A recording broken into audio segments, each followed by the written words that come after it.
ನಮಸ್ಕಾರ ವಿದ್ಯಾರ್ಥಿಗಳೇ, ನಾನು ನಾಗರಾಜ್. ತಮಗೆಲ್ಲ ಕನ್ನಡ ಅಮರ ಯೂಟ್ಯೂಬ್ ಚಾನಲ್ಗೆ ಸ್ವಾಗತ.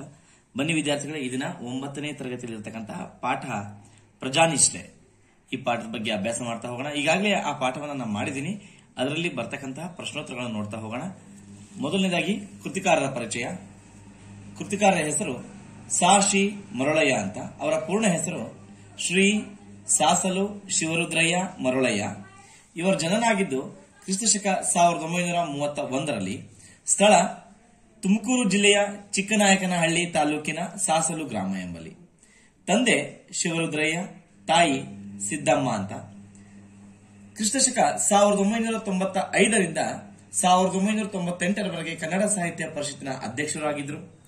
ಇವರ ಪ್ರಮುಖ ಕೃತಿಗಳು ಶಿವತಾಂಡವ, ಕೆಂಗನಕಲ್ಲು, ವಚನ ವೈಭವ, ನೆಲದ ಸೊಗಡು, ನಾಟ್ಯಮಯೂರಿ, ವಿಜಯ ವಾತಾಪೆ ಮೊದಲಾದ 90ಕ್ಕೂ ಹೆಚ್ಚು ಕೃತಿಗಳನ್ನು ಇವರು ರಚನೆ ಮಾಡಿದ್ದಾರೆ.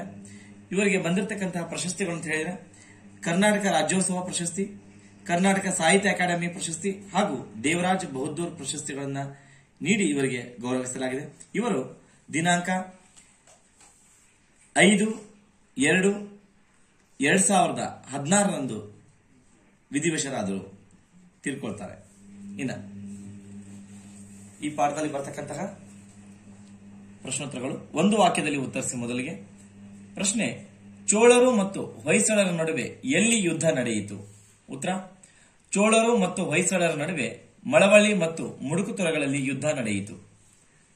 ಪ್ರಶ್ನೆ 2, ಸಾಮ್ರಾಟನು ರಾಜಧಾನಿಯಲ್ಲಿ ಇಲ್ಲದಿದ್ದಾಗ ರಾಜ್ಯದ ಸಂರಕ್ಷಕರಾಗಿ ನಿಂತಿದ್ದವರು ಯಾರು? ಉತ್ತರ, ಸಾಮ್ರಾಟನು ರಾಜಧಾನಿಯಲ್ಲಿ ಇಲ್ಲದಿದ್ದಾಗ ರಾಜ್ಯದ ಸಂರಕ್ಷಕರಾಗಿ ನಿಂತಿದ್ದವರು ಶಾಂತಲಾದೇವಿ ಮತ್ತು ಉದಯಾದಿತ್ಯ. ಪ್ರಶ್ನೆ 3, ಬನದಮ್ಮನ ಹಳ್ಳಿಯ ಜನರು ಎಲ್ಲಿ ಪಂಚಾಯಿತಿ ಸೇರಿದ್ದರು? ಉತ್ತರ, ಬನದಮ್ಮನ ಹಳ್ಳಿಯ ಜನರು ಬನಶಂಕರಿ ದೇವಾಲಯದ ಮುಂಭಾಗದ ಕಟ್ಟೆಯ ಮೇಲೆ ಪಂಚಾಯಿತಿ ಸೇರಿದ್ದರು ಅಂತಕ್ಕಂಥದ್ದು. ಪ್ರಶ್ನೆ 4, ಬನದಮ್ಮನ ಹಳ್ಳಿಯ ಪಂಚಾಯಿತಿಯಲ್ಲಿ ಯಾರ್ಯಾರ ನಡುವಿನ ನ್ಯಾಯ ತೀರ್ಮಾನವಾಗುತ್ತಿತ್ತು ಅಂತ ಇದೆ. ಉತ್ತರ, ಬನದಮ್ಮನ ಹಳ್ಳಿಯ ಪಂಚಾಯಿತಿಯಲ್ಲಿ ಈರಣ್ಣ ಮತ್ತು ಬೀರಣ್ಣರ ನಡುವಿನ ನ್ಯಾಯ ತೀರ್ಮಾನವಾಗುತ್ತಿತ್ತು ಅಂತಕ್ಕಂಥದ್ದು. ಇನ್ನು 3-4 ವಾಕ್ಯಗಳಲ್ಲಿ ಉತ್ತರಿಸಿದೆ. ಮೊದಲನೇ ಪ್ರಶ್ನೆ, ತಲಕಾಡಿನ ಲೂಟಿಯ ವಿಚಾರದಲ್ಲಿ ವಿಷ್ಣುವರ್ಧನನ ನಿಲುವೇನು ಅಂತಕ್ಕಂಥದ್ದು. ಉತ್ತರ, ತಲಕಾಡಿನ ಲೂಟಿಯ ವಿಚಾರದಲ್ಲಿ ವಿಷ್ಣುವರ್ಧನನು ಸೈನಿಕರನ್ನು ಕುರಿತು, ಕೆಚ್ಚೆದೆಯ ಕಟ್ಟಾಳುಗಳೇ, ಇದು ನಮ್ಮ ವಿಜಯದ ದಿನವೆಂದು ತಿಳಿದು ಮೈಮರೆಯಬಾರದು. ಇದು ನಮ್ಮ ಸತ್ವ ಪರೀಕ್ಷೆಯ ಸಮಯವೂ ಹೌದು. ಆದ್ದರಿಂದ ಮಾನವರಾದ ನಾವು ಮಾನವೀಯ ಗುಣಗಳನ್ನು ಗಾಳಿಯಲ್ಲಿ ತೂರಿ ಬಿಡಬಾರದು. ಸೆರೆ ಸಿಕ್ಕ ಸೈನಿಕರ ಮೇಲೆ ದೌರ್ಜನ್ಯ ನಡೆಸುವುದು ಯೋಧ ಧರ್ಮವಲ್ಲ. ಸೋತ ಸಾಮ್ರಾಜ್ಯವನ್ನು ಲೂಟಿ ಮಾಡುವುದು ಯುದ್ಧ ಧರ್ಮ ಅಲ್ಲ ಅಥವಾ ಯುದ್ಧ ಧರ್ಮವಲ್ಲ ಎಂಬುದು ವಿಷ್ಣುವರ್ಧನ್ನ ನಿಲುವಾಗಿತ್ತು. ಪ್ರಶ್ನೆ 2, ಬನದಮ್ಮನ ಹಳ್ಳಿಯ ದೇವಾಲಯದ ಮುಂದೆ ಯಾವ ವಿಚಾರವಾಗಿ ಚರ್ಚೆ ನಡೆದಿತ್ತು ಅಂತ ಇದೆ. ಉತ್ತರ, ಬೀರಣ್ಣನ ಹೊಲವನ್ನು ಕ್ರಯಕ್ಕೆ ಕೊಂಡಿದ್ದ ಈರಣ್ಣನು ಉಳುಮೆ ಮಾಡುವಾಗ ಆತನಿಗೆ ಒಂದು ಕೊಪ್ಪರಕ್ಕೆ ಹೊನ್ನು ಸಿಕ್ಕಿತು. ಆತನು ಅದನ್ನು ತೆಗೆದುಕೊಂಡು ಬೀರಣ್ಣನಿಗೆ ಕೊಡಲು ಹೋದಾಗ ಬೀರಣ್ಣ ಅದನ್ನು ತೆಗೆದುಕೊಳ್ಳಲು ಒಪ್ಪಲಿಲ್ಲ. ಅದೇ ರೀತಿ ಈರಣ್ಣನೂ ಸಹ ನಾನು ಹಣ ಕೊಟ್ಟಿದ್ದು ಮಣ್ಣಿಗೆ ಹೊರತು ಹೊಲದಲ್ಲಿ ಸಿಗುವ ಹೊನ್ನಿಗಲ್ಲ ಎಂದು ಅವನೂ ನಿರಾಕರಿಸಿದನು. ಈ ಕಾರಣಕ್ಕಾಗಿ ಹೊಲದಲ್ಲಿ ಸಿಕ್ಕ ಹೊನ್ನು ಯಾರಿಗೆ ಸೇರಬೇಕೆಂಬ ವಿಚಾರವಾಗಿ ಅಥವಾ ಈರಣ್ಣನಿಗೆ ಸೇರಬೇಕೋ ಅಥವಾ ಬೀರಣ್ಣನಿಗೆ ಸೇರಬೇಕೋ ಎಂಬ ವಿಚಾರವಾಗಿ ದೇವಾಲಯದ ಮುಂದೆ ಚರ್ಚೆ ನಡೆದಿತ್ತು ಅಂತಕ್ಕಂಥದ್ದು. ಪ್ರಶ್ನೆ 3ನೇದು, ದೈವದವರ ತೀರ್ಪಿನ ಬಗ್ಗೆ ಶಾಂತಲೆಯ ಅಭಿಪ್ರಾಯವೇನು ಅಂತ ಹೇಳ್ತಾರೆ. ಉತ್ತರ, ದೈವದವರು ಹೊನ್ನು ರಾಜ್ಯದ ಬೊಕ್ಕಸಕ್ಕೆ ಸೇರಬೇಕೆಂದು ತೀರ್ಪು ಕೊಟ್ಟಾಗ ಶಾಂತಲೆಯು ಇದು ರಾಜ್ಯದ ಬೊಕ್ಕಸಕ್ಕೆ ಸೇರಬಾರದು. ಕಾರಣ ಇದು ರಾಜರ ದುಡಿಮೆಯಲ್ಲ, ಅವರ ಬೆವರಿನ ಫಲವೂ ಅಲ್ಲ. ಇದು ಪ್ರಜೆಗಳ ಬೆವರಿನ ಫಲ. ಈ ಹೊನ್ನು ನಿಮ್ಮೂರಿನ ಏಳಿಗೆಗಾಗಿಯೇ ವಿನಿಯೋಗವಾಗಬೇಕು ಎಂಬುದು ಶಾಂತಲೆಯ ಅಭಿಪ್ರಾಯವಾಗಿತ್ತು ಅಂತಕ್ಕಂಥದ್ದು. ಇನ್ನು ಪ್ರಶ್ನೆ 4ನೇದು, ಶಾಂತಲೆಯು ನೀಡಿದ ತೀರ್ಪೇನು? ಮೊದಲನೇದು 3ನೇದರಲ್ಲಿ ಅವಳ ಅಭಿಪ್ರಾಯವೇನು ಅಂತ ಕೇಳ್ತಾರೆ, ಇಲ್ಲಿ ತೀರ್ಪೇನು ಅಂತ ಕೇಳ್ತಾರೆ. ಉತ್ತರ, ಶಾಂತಲೆಯು ಪ್ರಜೆಗಳನ್ನು ಕುರಿತು, ಇದು ದೈವದ ದುಡ್ಡು, ಆದ್ದರಿಂದ ನಮ್ಮ ಸಂಸ್ಕೃತಿಯ ಶ್ರೀಮಂತಿಕೆಗೆ ಸಾಕ್ಷಿಯಾಗಿ ಒಂದು ಕಲಾ ದೇಗುಲವನ್ನು ರಾಜಧಾನಿ ದ್ವಾರಸಮುದ್ರದಲ್ಲಿ ನಿರ್ಮಿಸಬೇಕು. ಅಲ್ಲದೆ ಅವಳಿ ದೇಗುಲಗಳ ಶಿಲ್ಪಕಲೆ ಹೊಯ್ಸಳರ ಶೈಲಿಗೆ ಮಾದರಿಯಾಗಿರಬೇಕು. ವೇಲಾಪುರಿಯ ಚನ್ನಕೇಶವ ದೇವಾಲಯದಲ್ಲಿ ಲಾಲಿತ್ಯವಿದ್ದರೆ ದ್ವಾರಸಮುದ್ರದ ದೇಗುಲದಲ್ಲಿ ಭವ್ಯತೆ ನೆಲೆಗೊಂಡಿರಬೇಕು. ಇಂತಹ ದೇವಾಲಯಗಳಿಗೆ ಈ ಹೊನ್ನು ವಿನಿಯೋಗವಾಗಬೇಕೆಂಬುದು ಶಾಂತಲೆಯ ತೀರ್ಪಾಗಿತ್ತು. ಶಾಂತಲೆಯ, ಕ್ಷಮಿಸಿ ಇಲ್ಲಿ ತಪ್ಪಾಗಿದೆ, ಶಾಂತಲೆಯ ತೀರ್ಪಾಗಿತ್ತು. ಇನ್ನ 8-10 ವಾಕ್ಯದಲ್ಲಿ ಉತ್ತರಿಸಿ ಅಂತಿದೆ. ಮೊದಲನೇ ಪ್ರಶ್ನೆ, ಚೋಳ ದೊರೆ ಕುಲೋತ್ತುಂಗನು ಹೊಯ್ಸಳ ಸಾಮ್ರಾಜ್ಯದ ಮೇಲೆ ಯುದ್ಧ ಸಾರಲು ಇದ್ದ ಕಾರಣ ಹಾಗೂ ಪರಿಣಾಮವನ್ನು ವಿವರಿಸಿ ಅಂತಿದೆ. ಉತ್ತರ, ಹೊಯ್ಸಳ ಸಾಮ್ರಾಜ್ಯದ ಪ್ರಗತಿಯನ್ನು ಕಂಡು ಕುಲೋತ್ತುಂಗನ ಕಣ್ಣುಗಳು ಕಿಸುರಾದವು. ದಿನೇ ದಿನೇ ಪ್ರವರ್ಧಮಾನಕ್ಕೆ ಬರುತ್ತಿರುವ ವಿಷ್ಣುವರ್ಧನ ಭೂಪಾಲನನ್ನು ಬಗ್ಗು ಬಡಿಯಬೇಕೆಂದು ಕುಲೋತ್ತುಂಗನು ಹವಣಿಸುತ್ತಿದ್ದನು. ಕುಲೋತ್ತುಂಗ ಪ್ರಚಂಡ ಆಶಾವಾದಿಯಾಗಿದ್ದನು. ಅಖಂಡ ಭರತಖಂಡದ ಒಡೆತನವನ್ನು ಬಯಸುತ್ತಿದ್ದ ದುರಾಶಾ ಪಿಶಾಚಿ. ಗಂಗ ಸಾಮ್ರಾಜ್ಯವನ್ನು ತನ್ನ ವಶ ಮಾಡಿಕೊಳ್ಳಲೆಂದು ಆಶಿಸಿ ಅಲ್ಲಿಯ ರಾಜ ಪ್ರತಿನಿಧಿಯಾಗಿದ್ದ ಆದಿಯಮನನ್ನು ಪ್ರಚೋದಿಸಿ ದ್ವಾರಸಮುದ್ರದ ಮೇಲೆ ಯುದ್ಧಕ್ಕೆ ಕಳುಹಿಸಿದನು.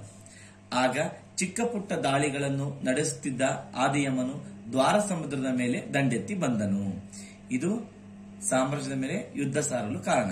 ಈಗ ನೆಕ್ಸ್ಟ್ ಅದೇ ಪ್ರಶ್ನೆಯಲ್ಲಿ ಪರಿಣಾಮ ಕೇಳಿದ್ದಾರೆ. ಹಾಗಾಗಿ ಏನಾಯ್ತು ಪರಿಣಾಮ ಯುದ್ಧದ್ದು? ನೋಡ್ರಿ, ಪರಿಣಾಮ ಅಂತ ಬರ್ತಿದ್ದೀನಿ.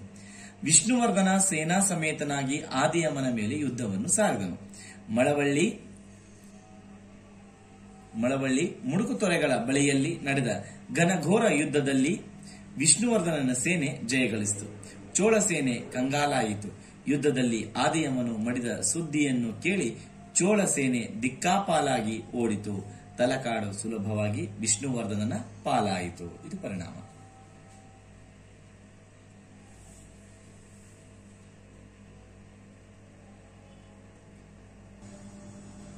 ಇನ್ನ ಪ್ರಶ್ನೆ 2ನೇದು, ಬನದಮ್ಮನ ಹಳ್ಳಿಯ ಪಂಚಾಯಿತಿಯಲ್ಲಿ ನಡೆದ ನ್ಯಾಯ ಹಾಗೂ ಅದರ ತೀರ್ಪಿನ ಬಗ್ಗೆ ವಿವರಿಸಿ ಅಂತ ಇದೆ. ಬಹಳ ಇದು ಇಡೀ ಪಾಠನೇ ಬರಿಬೇಕು ಹಾಗಿದೆ. ಅದರಲ್ಲೂ ಕೆಲವು ಪಾಯಿಂಟ್ಸ್ ಗಳನ್ನ ನಾನು ಆಯ್ಕೆ ಮಾಡಿಕೊಂಡು ಬರ್ದಿದ್ದೀನಿ, ನೋಡ್ತಾ ಹೋಗಿ. ಉತ್ತರ, ಬೀರಣ್ಣನ ಹೊಲವನ್ನು ಕ್ರಯಕ್ಕೆ ಕೊಂಡಿದ್ದ ಈರಣ್ಣನು ಉಳುಮೆ ಮಾಡುವಾಗ ಆತನಿಗೆ ಒಂದು ಕೊಪ್ಪರಿಕೆ ಹೊನ್ನು ಸಿಕ್ಕಿತು. ಆತನು ಅದನ್ನು ತೆಗೆದುಕೊಂಡು ಬೀರಣ್ಣನಿಗೆ ಕೊಡಲು ಹೋದಾಗ ಬೀರಣ್ಣ ಅದನ್ನು ತೆಗೆದುಕೊಳ್ಳಲು ಒಪ್ಪಲಿಲ್ಲ. ಅದೇ ರೀತಿ ಈರಣ್ಣನೂ ಸಹ ನಾನು ಹಣ ಕೊಟ್ಟಿದ್ದು ಮಣ್ಣಿಗೆ ಹೊರತು ಹೊಲದಲ್ಲಿ ಸಿಕ್ಕ ಹೊನ್ನಿಗಲ್ಲ ಎಂದು ಈರಣ್ಣನೂ ಸಹ ಅದನ್ನು ನಿರಾಕರಿಸಿದನು.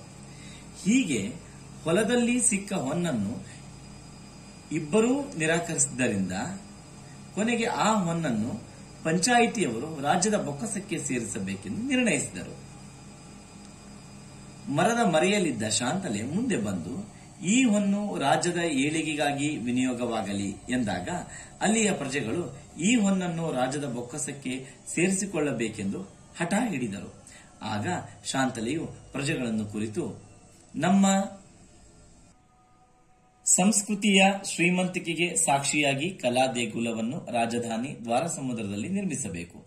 ಅವಳಿ ದೇಗುಲಗಳು ಹೊಯ್ಸಳರ ಶೈಲಿಗೆ ಮಾದರಿಯಾಗಿ ವೇಲಾಪುರಿಯ ಚನ್ನಕೇಶವ ದೇವಾಲಯದಲ್ಲಿ ಲಾಲಿತ್ಯವಿದ್ದರೆ ದ್ವಾರಸಮುದ್ರದ ದೇಗುಲದಲ್ಲಿ ಭವ್ಯತೆ ನೆಲೆಗೊಂಡು ಕಲಾಪೂರ್ಣ ದೇವಾಲಯಕ್ಕಾಗಿ ಈ ಹೊನ್ನು ವಿನಿಯೋಗವಾಗಬೇಕೆಂದು ತೀರ್ಪು ಕೊಟ್ಟಳು. ಇದು 10 ವಾಕ್ಯ 2ನೇದು. ಇನ್ನ ಸಂದರ್ಭದೊಡನೆ ಸ್ವಾರಸ್ಯವನ್ನು ವಿವರಿಸಿ ಅಂತಿದೆ. ಮೊದಲನೇದು, ತಲಕಾಡುಗೊಂಡನಿಗೆ ಜಯವಾಗಲಿ.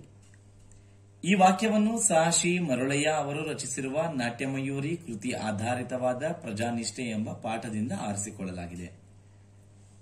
ಸಂದರ್ಭ, ವಿಷ್ಣುವರ್ಧನನು ತಲಕಾಡನ್ನು ಗೆದ್ದಾಗ ಸೈನಿಕರು ತಮ್ಮ ಸಂಭ್ರಮವನ್ನು ಹಂಚಿಕೊಳ್ಳುವ ಸಂದರ್ಭದಲ್ಲಿ ಬರುವ ಮಾತಿದು. ಇನ್ನು ವಿವರಣೆ, ಹೊಯ್ಸಳರಿಗೂ ಚೋಳರಿಗೂ ಮಳವಳ್ಳಿ ಮತ್ತು ಮುಡುಕುತೊರೆಗಳಲ್ಲಿ ಘನಘೋರ ಯುದ್ಧ ನಡೆದು ಆ ಯುದ್ಧದಲ್ಲಿ ಆದಿಯಮ ಮಡಿದನು. ಈ ಸುದ್ದಿ ಕೇಳಿದ ಚೋಳ ಸೇನೆ ದಿಕ್ಕಾಪಾಲಾಗಿ ಓಡಿತು. ತಲಕಾಡು ವಿಷ್ಣುವರ್ಧನನ ಪಾಲಾಯಿತು. ಆಗ ಸಂತೋಷದಿಂದ ಹೊಯ್ಸಳ ಸೈನಿಕರು ಈ ಮೇಲಿನಂತೆ ಜಯಕಾರ ಹಾಕಿದರು. ಇನ್ನು ಸ್ವಾರಸ್ಯ ನೋಡೋದಾದ್ರೆ, ವಿಷ್ಣುವರ್ಧನನು ತಲಕಾಡಿನ ನಾಯಕನೆಂದು ಜಯಕಾರ ಹಾಕುತ್ತಾ ಸಂಭ್ರಮಿಸಿರುವುದು ಈ ವಾಕ್ಯದ ಸ್ವಾರಸ್ಯವಾಗಿದೆ. ಇನ್ನು ಪ್ರಶ್ನೆ ಎರಡನೇದು, ಸೆರೆ ಸಿಕ್ಕ ಸೈನಿಕರ ಮೇಲೆ ದೌರ್ಜನ್ಯ ನಡೆಸುವುದು ಯೋಧ ಧರ್ಮ ಅಲ್ಲ. ಉತ್ತರ, ಈ ವಾಕ್ಯವನ್ನು ಸಾಶಿ ಮರಳಯ್ಯ ಅವರು ರಚಿಸಿರುವ ನಾಟಮಯೂರಿ ಕೃತಿ ಆಧಾರಿತವಾದ ಪ್ರಜಾನಿಷ್ಠೆ ಎಂಬ ಪಾಠದಿಂದ ಆರಿಸಿಕೊಳ್ಳಲಾಗಿದೆ. ಸಂದರ್ಭ, ಸೆರೆ ಸಿಕ್ಕ ಸೈನಿಕರನ್ನು ನಡೆಸಿಕೊಳ್ಳುವ ಬಗ್ಗೆ ವಿಷ್ಣುವರ್ಧನನು ಸೈನಿಕರಿಗೆ ಹೇಳುವ ಸಂದರ್ಭದಲ್ಲಿ ಬರುವ ಮಾತಿದು. ವಿವರಣೆ, ಹೊಯ್ಸಳ ಸೈನಿಕರು ತಲಕಾಡನ್ನು ಲೂಟಿ ಮಾಡಬೇಕೆಂದು ಮುಂದಾದಾಗ ವಿಷ್ಣುವರ್ಧನನು ಸೈನಿಕರನ್ನು ಕುರಿತು, ನಮಗೆ ಎಷ್ಟೇ ಸ್ಥಾನಮಾನಗಳು ಪದವಿಗಳು ಲಭಿಸಲಿ, ನಾವು ಮಾನವೀಯ ಗುಣಗಳನ್ನು ಗಾಳಿಗೆ ತೂರಿ ಬಿಡಬಾರದು ಎಂದು ಹೇಳುವ ಸಂದರ್ಭದಲ್ಲಿ ಬರುವ ಮಾತಿದು. ಇನ್ನು ಸ್ವಾರಸ್ಯ ನೋಡೋದಾದ್ರೆ, ಯುದ್ಧ ಭೂಮಿಯಲ್ಲಿ ಯೋಧರು ಅನುಸರಿಸಬೇಕಾದ ನೀತಿ ನಿಯಮಗಳನ್ನು ಕುರಿತು ಹೇಳಿರುವುದು ಈ ವಾಕ್ಯದ ಸ್ವಾರಸ್ಯವಾಗಿದೆ. ಅಂದ್ರೆ ಆ ವಾಕ್ಯ ಅರ್ಥ ಏನ್ ಹೇಳುತ್ತೆ ಅಂತ ಬರೀಬೇಕು. ಇನ್ನು ಮೂರನೇದು ಮತ್ತೆ ಕೊನೆಯದು ಸಂದರ್ಭ, ತಂಬುಲ ಉಗದ ಮ್ಯಾಲೆ ಮತ್ತೆ ಎತ್ತಿ ಬಾಯಿಗೆ ಹಾಕೊಳ್ಳೋ ಕೆಡ್ತನ ಬ್ಯಾಡ. ಈ ವಾಕ್ಯವನ್ನು ಸಾಶಿ ಮರಳಯ್ಯ ಅವರು ರಚಿಸಿರುವ ನಾಟ್ಯಮಯೂರಿ ಕೃತಿ ಆಧಾರಿತವಾದ ಪ್ರಜಾನಿಷ್ಠೆ ಎಂಬ ಪಾಠದಿಂದ ಆರಿಸಿಕೊಳ್ಳಲಾಗಿದೆ. ಸಂದರ್ಭ, ಹೊಲದಲ್ಲಿ ಸಿಕ್ಕಿರುವ ಹೊನ್ನು ಬೀರಣ್ಣನಿಗೆ ಸೇರತಕ್ಕದ್ದು, ಅದನ್ನು ಅವನು ತೆಗೆದುಕೊಳ್ಳುವ ಹಾಗೆ ಮಾಡಿ ಎಂದು ಈರಣ್ಣನು ಪಂಚಾಯಿತಿ ಎದುರು ಬೇಡಿಕೊಳ್ಳುವ ಸಂದರ್ಭದಲ್ಲಿ ಬರುವ ಮಾತಿದು. ಇನ್ನು ವಿವರಣೆ, ಹೊಲದಲ್ಲಿ ಸಿಕ್ಕ ಹೊನ್ನು ತನ್ನದಲ್ಲ, ಅದು ಬೀರಣ್ಣನದು ಎಂದು ಬೀರಣ್ಣನಿಗೆ ಕೊಡಲು ಹೋದಾಗ ಬೀರಣ್ಣನು, ಈಗಾಗಲೇ ನಾನು ಹೊಲವನ್ನು ಈರಣ್ಣನಿಗೆ ಹಣಕ್ಕೆ ಮಾರಿದ್ದೇನೆ, ಅದು ಈರಣ್ಣನಿಗೆ ಸೇರಬೇಕೆಂದು ಒತ್ತಾಯಿಸಿದಾಗ ಈರಣ್ಣನು, ನಾನು ಹಣ ಕೊಟ್ಟಿದ್ದು ಮಣ್ಣಿಗೆ ಹೊರತು ಅದರಲ್ಲಿ ಸಿಕ್ಕ ಹೊನ್ನಿಗಲ್ಲ, ಅಲ್ಲದೆ ಆ ಹೊನ್ನು ಇವನ ಪಿತ್ರಾರ್ಜಿತ ಆಸ್ತಿ, ಆದ್ದರಿಂದ ಆ ಹೊನ್ನು ನನ್ನದಲ್ಲ, ಅದು ಬೀರಣ್ಣನದು ಎಂದು ಹೇಳಿದಾಗ ಬೀರಣ್ಣ ಈ ಮೇಲಿನಂತೆ ಹೇಳಿದನು.